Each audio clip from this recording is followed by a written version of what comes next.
मित्रांनो, आज आपल्या घरी श्राद्ध आहे आणि मग सगळ्यांना जेवण झाले की ब्राह्मणांना सुद्धा विडे द्यायचे असतात. म्हणून आज आपण विडे कसे बनवायचे ते बघणार आहोत. ही नागवेलीची पानं आहेत. अशी 2 पानं घ्यायची, स्वच्छ धुवायची, आधी ती पुसायची.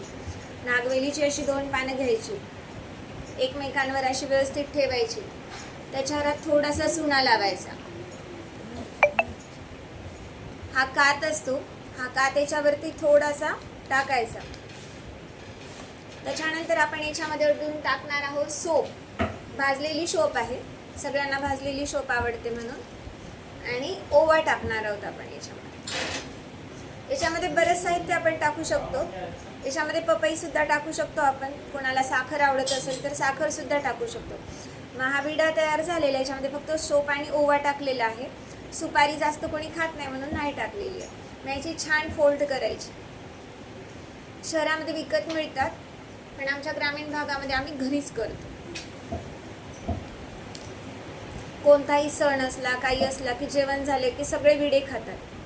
त्याच्यामुळं मग हा विडा आपण असा छान घडी केला. एक लवंग घ्यायची आणि ती लवंग ह्याच्यामध्ये दाबून ठेवायची. म्हणजे काय होतंय, असा पक्का राहतो. हा विडा निसटत नाही. कितीही वेळ जरी ठेवला ना तरी हा विडा छान राहतो. अशा पद्धतीने आज आता आपण 3 ते 4 विडे लावून झालेले आहेत. व्हिडिओ आवडला असेल तर लाईक करा आणि सबस्क्राईब करा.